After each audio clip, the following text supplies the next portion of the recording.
उत्तराखंड के स्वास्थ्य एवं वन मंत्री सुबोध उनियाल का एक बयान राजनीतिक विवाद का कारण बन गया है। श्रीनगर बेस अस्पताल के निरीक्षण के दौरान पत्रकारों ने उनसे गुलदार हमलों में मृतकों के परिवारों से मुलाकात को लेकर सवाल किया। इस पर मंत्री ने कहा कि यह संभव नहीं है कि वे हर घटना में पीड़ित परिवारों के घर जाएं। उन्होंने बताया कि वन विभाग के अधिकारियों और डीएफओ को निर्देश दिए गए हैं कि वे घटनास्थल पर पहुंचकर प्रभावित परिवारों की सहायता करें। मुझे पत्रकारिता का स्तर होना चाहिए।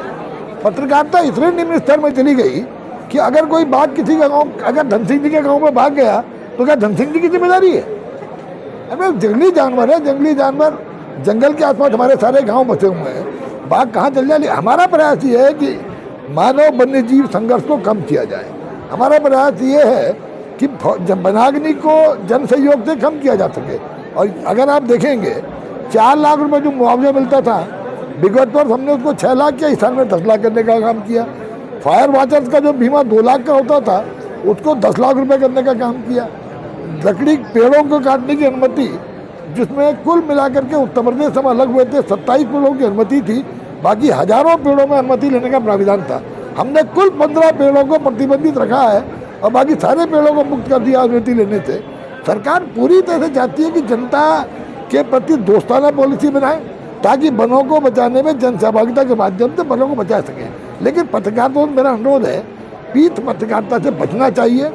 केवल सेंसेशन, जिन खबरों से सेंसेशन फैले, इस तरह की खबरों को बजाय रोकने के, बजाय दिखाने के, उनको ऐसी चीज़ों को दिखाना चाहिए जो समाज के अंदर संदेश भी दें, जो समाज की मदद भी करें और सरकार को चेताने का काम भी करें। देखिए, मैं कई जगह जाता हूँ, लेकिन मैंने पहले भी कहा कि हर जगह अगर आप उम्मीद करें कि वन मंत्री पहुँच जाएगा, संभव नहीं है।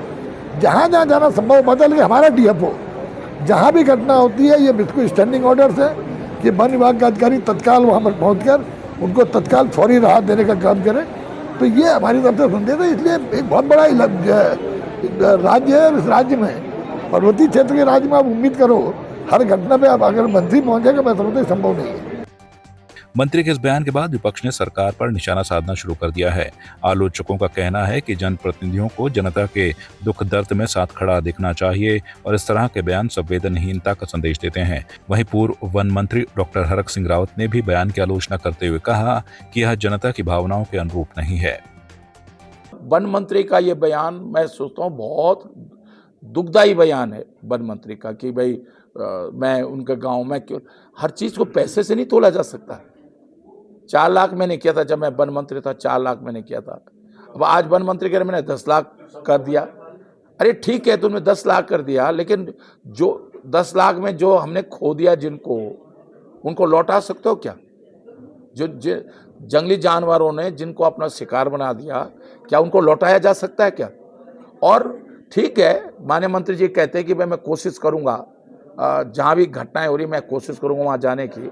किसी वजह से मैं नहीं जा पाया तो हमारा कोई ना कोई प्रतिनिधि उनके दुख दर्द में सम्मिलित होने का काम करेगा, ये भी तो कहा जा सकता था। वन मंत्री का ये कहना कि नहीं मैं नहीं जाऊंगा और मैंने पैसा बढ़ा दिया, ये मैं सोचता हूँ इससे बड़ा दुखदायी स्थिति दूसरी नहीं हो सकती है।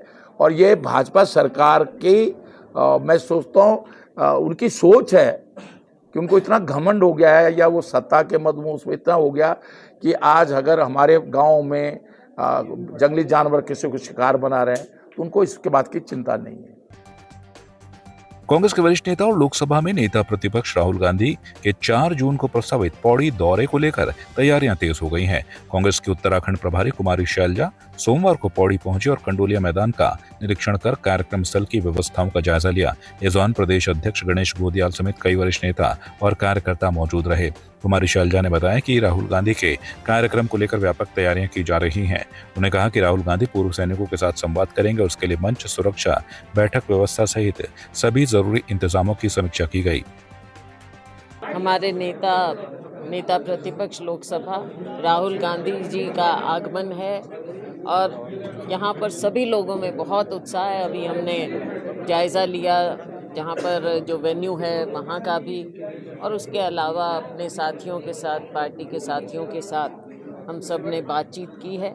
लोगों में बहुत उत्साह है, आने वाले ज़्यादा हैं और अब देखते हैं जैसे होगा। लेकिन लोगों का मन है, आम जनता का भी मन है कि राहुल गांधी जी यहाँ पर आएँ, क्योंकि भाजपा की सरकार जो यहाँ धामी जी की सरकार, भाजपा सरकार, ऊपर मोदी जी की, और ये काहे का डबल इंजन है। यहाँ तो पूरी तरह से भ्रष्टाचार फैला हुआ है, अराजकता फैली हुई, अपराध इतने ज़्यादा हुए हैं, खासतौर से महिलाओं के, तो हर तरह की बात है। और यहाँ जो हम एक सर्विसमैन यहाँ पर मोटे तौर पर जो हैं, जिनसे बात करेंगे राहुल जी, उनकी तो बहुत ज़्यादा समस्या यहाँ उत्तराखंड में, इतने एक्स सर्विसमैन, उनके परिवार आज के दिन, लेकिन सबको ख़त्म करके, यहाँ के इतिहास को ख़त्म करके, यहाँ की वीरता को ख़त्म करके केवल अग्निवीर में जोड़ दिया है।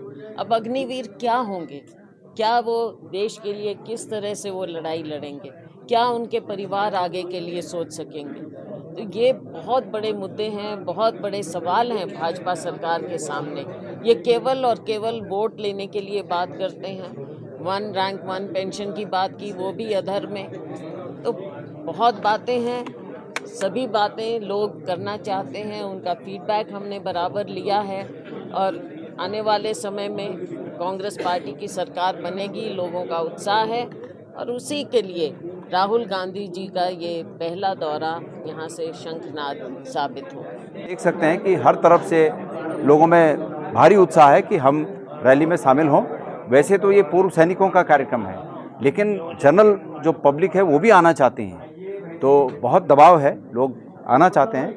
अब देखते हैं, हमारी प्राथमिकता ज़्यादा से ज़्यादा पूर्व सैनिक साथियों को लाने की है, लेकिन आम लोगों के लिए भी फिर हम ये कहेंगे कि आप भी आ सकते हैं और राहुल जी की बातों को आप भी सुनें। जो व्यक्ति ये कह रहे हैं कि 50 लाख रुपए खर्च, अगर कोई आधिकारिक रूप में कोई कह रहा है तो उस व्यक्ति को आधिकारिक रूप में सामने आना चाहिए। और हमको वहाँ पर आयोजन के लिए परमिशन मिली है, शर्तों के साथ मिली है। अगर उन शर्तों का उल्लंघन होगा तो निश्चित रूप में हम उसके लिए, हमारा दायित्व है कि हम उन शर्तों को पूरा करें, हम उसको पूरा करेंगे। बाकी भारतीय जनता पार्टी की सरकार है तो आप समझ सकते हैं कि परमिशन मिलनी कितनी मुश्किल होती है। तमाम अड़ंगे लगाने की कोशिश करते हैं, लेकिन ठीक है, मैं जो अनुभव है उसको साझा इसलिए नहीं करना चाहता कि मैं इस मौके पर कोई कड़वाहट पैदा करूं, लेकिन ये अच्छा नहीं है। कुल मिलाकर ये सरकारी संपत्ति है, लोक संपत्ति है, लोक हित में काम आनी चाहिए। उसमें पहले से कितने नेताओं ने वहाँ पर पार्टियाँ रैली की हैं, सभी पार्टियों की रैलियाँ वहाँ पर हुई हैं। तो ऐसे है कि कांग्रेस को उस बात से वंचित करना ये अन्याय है और हमने ये अन्याय सहना नहीं है। पर फिलहाल परमिशन मिल गई है और कार्यक्रम वहीं पर होगा। माननीय राहुल जी का कार्यक्रम पौड़ी में है, सैनिकों का सम्मेलन है। ये हमारा सौभाग्य है कि माननीय राहुल गांधी जी 2 दिवसीय कार्यक्रम में अल्मोड़ा, पौड़ी और देहरादून में माननीय राहुल जी आ रहे हैं। इससे निश्चित रूप से ऊर्जा का संचार कार्यकर्ताओं में होगा। जनता में जो विरक्ति है भारतीय जनता पार्टी के खिलाफ, भ्रष्टाचार को लेकर हो, अग्निवीर योजना को लेकर हो, पेपर लीक को लेकर हो, जो एक आक्रोश है उत्तराखंड की जनता में, माननीय राहुल गांधी जी के आने से, माननीय राहुल गांधी जी के मार्गदर्शन में लोगों का जो रोष है, आक्रोश है, वो और सड़कों पर आएगा और 2027 में निश्चित रूप से बहुत बड़ा परिवर्तन होगा और कांग्रेस के नेतृत्व में उत्तराखंड में सरकार बनेगी। आपकी इस पर क्या राय है, हमें कमेंट कर जरूर बताएं।